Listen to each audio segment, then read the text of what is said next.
Billionaire Boy, chapters 23 and 24 today. And then tomorrow I'll be finishing the book and moving on to a detective story that Mr. Dyson has lent me because it's his favourite book.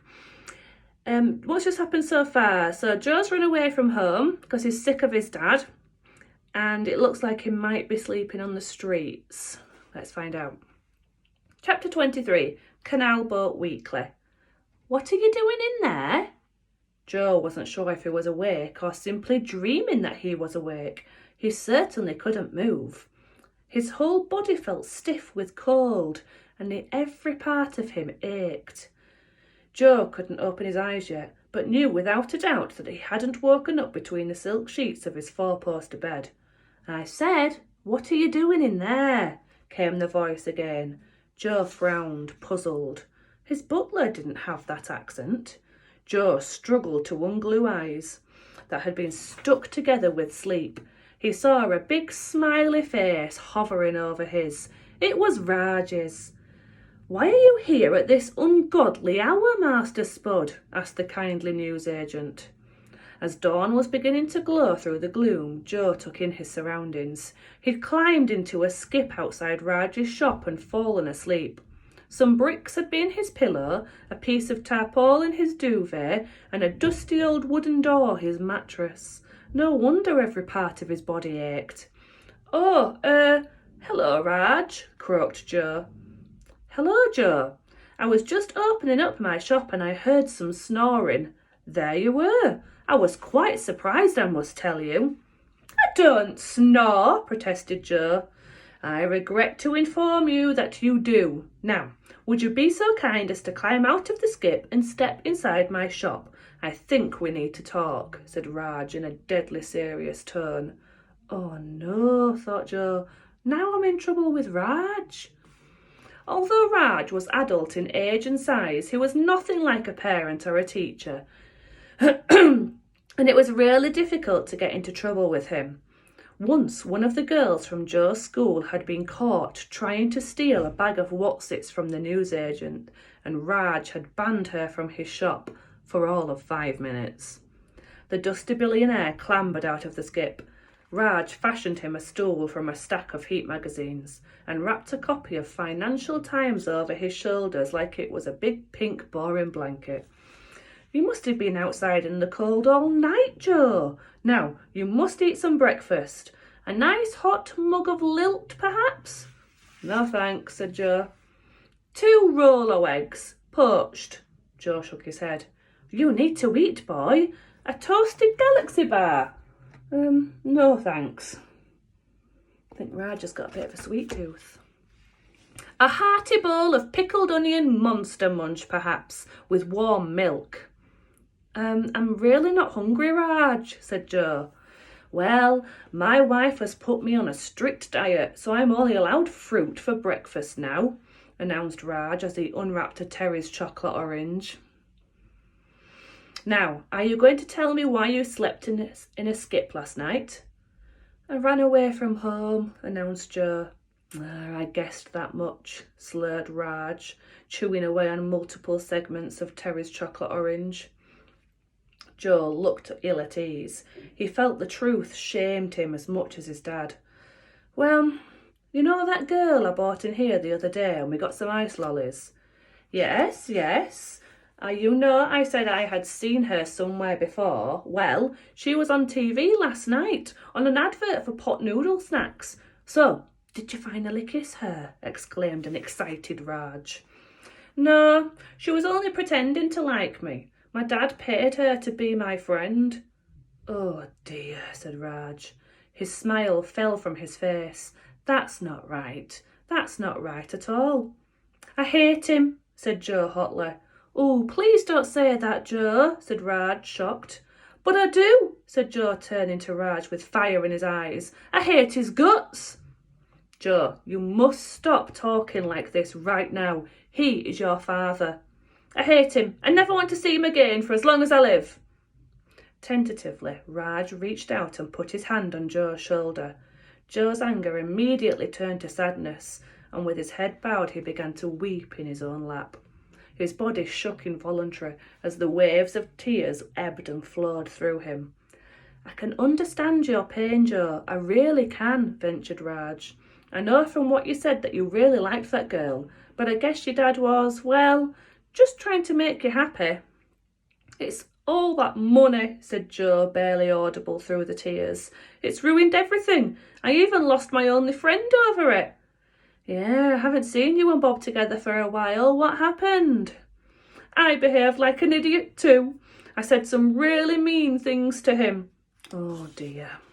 "We fell out when I paid some bullies to leave him alone. I thought I was helping him, but he got all angry about it." Raj nodded slowly. "You know, Joe," he said slowly, "it doesn't sound as though what you did to Bob is so different to what your father did to you." "Maybe I am a spoilt brat," Joe told Raj, "just like Bob said." "Oh, nonsense," said Raj. "You did a stupid thing and you must apologise. But if Bob has any sense, he will forgive you. I can see that your heart is in the right place. You meant well." "I just wanted them to stop bullying him," Joe said. "I just thought if I gave them money—" "Well, that's no way to beat bullies, young man." "I know that now," admitted Joe.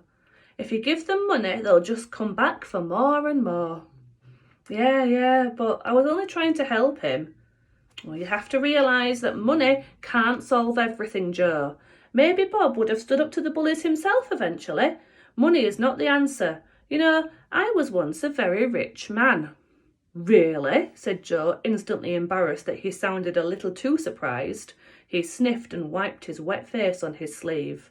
"Oh yeah," replied Raj. "I once owned a large chain of newsagent shops."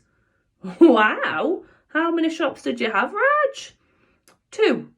I was taking home literally hundreds of pounds a week. If I wanted anything, I would simply have it. 6 chicken McNuggets? I'd have 9. I splashed out on a flash brand new second-hand Ford Fiesta, and I would think nothing of returning a DVD to Blockbuster a day late and thus incurring a £2.50 fine."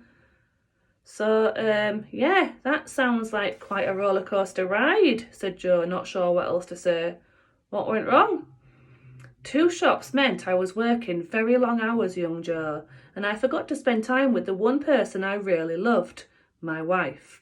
I would buy her lavish gifts, boxes of After Eight mints, a gold-plated necklace from the Argos catalogue, designer dresses from Georgia Asda. I thought that was the way to make her happy, but all she really wanted was to spend time with me," concluded Raj with a sad smile. "That's all I want," exclaimed Joe, "to just spend time with my dad. I don't care about all the stupid money," said Joe. "Come on, I'm sure your father loves you very much. He'll be worried sick. Let me take you home," said Raj. Joe looked at Raj and managed a little smile. "Okay, but can we stop off at Bob's on the way? I really need to talk to him." "Yes, I think you're right. Now, I believe I have his address somewhere as his mum gets the mirror delivered," said Raj as he began to flick through his address book. "Or is it the Telegraph? Or the Canal Boat Weekly? I never can remember. Ah, here we are. Flat 112, the Winton Estate." "That's miles away," said Joe. "Don't worry, Joe. We will take the Rajmobile." "Oh wow, the Rajmobile? That sounds exciting." Chapter 24 is called the Rajmobile. Let's find out what it is. "This is the Rajmobile?" asked Joe. He and Raj were looking at a tiny girl's tricycle. It was pink and had a little white basket on the front and would have been too small for a girl of 6. "Yes," said Raj proudly. When Raj had mentioned the Rajmobile, Joe's mind had conjured up images of Batman's Batmobile or James Bond's Aston Martin, or at least Scooby-Doo's van.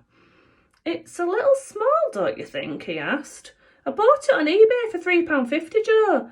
It looked a lot bigger in the photograph, but still, at that price, quite a bargain." Reluctantly, Joe sat in the basket at the front as Raj took his place on the saddle. Look how ridiculous they look.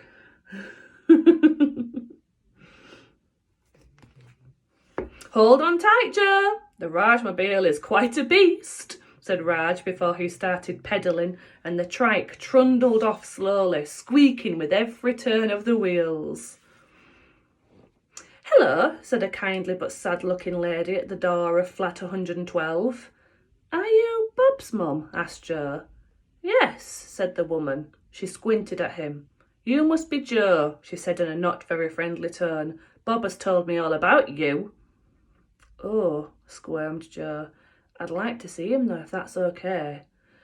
"I'm not sure he'll want to see you." "Oh, it's really important," said Jo. "I know I've treated him badly, but I want to make up for it, please." Bob's mum sighed, then opened the door. "Come in then," she said. Jo followed her into the little flat. The whole thing could have fitted into his ensuite bathroom. The building had definitely seen better days. Wallpaper was peeling off the walls, and the carpet was worn in places. Bob's mum led Jo along the corridor to Bob's room and knocked on his door. "What?" came Bob's voice. "Jo's here to see you," replied Bob's mum. "Tell him to get lost." Bob's mum looked at Jo embarrassed. "Don't be rude, Bob. Open the door." "I don't want to talk to him." "Maybe I should just go," whispered Jo, half turning towards the front door. Bob's mum shook her head. "Open this door at once, Bob. You hear me? At once." Slowly the door opened. Bob was still in his pyjamas and stood staring at Jo. "What do you want?" he demanded. "To talk to you," replied Jo. "Well, go on then, talk." "Shall I make you two some breakfast?" asked Bob's mum. "No, he's not staying," replied Bob. Bob's mum tutted and disappeared into the kitchen. "I just came to say I'm sorry," spluttered Jo. "It's a bit late for that, isn't it?" said Bob. "Look, I am so sorry for all the things I said." Bob was defiant in his anger. "You were really nasty."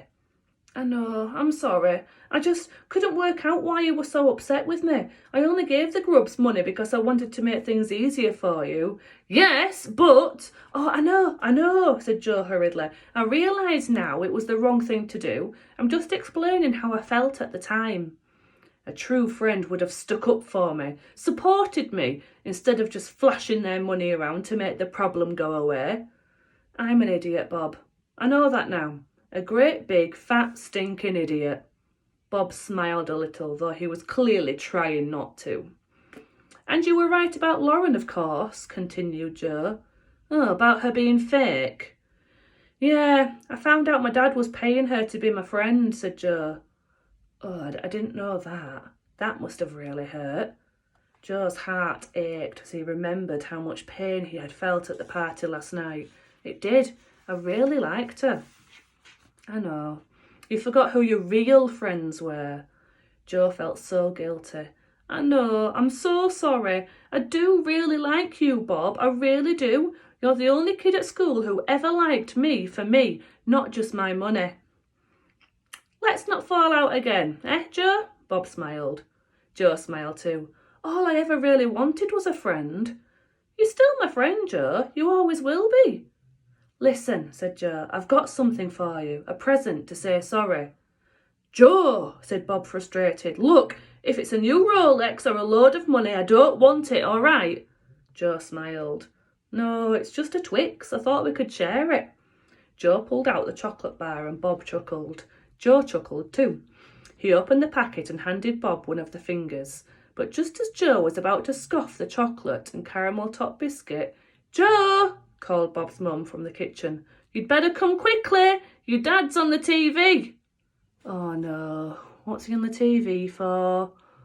Let's find out tomorrow, and we'll be finishing the book too. Hope you're still enjoying it. Miss you all, 4BT. Take care.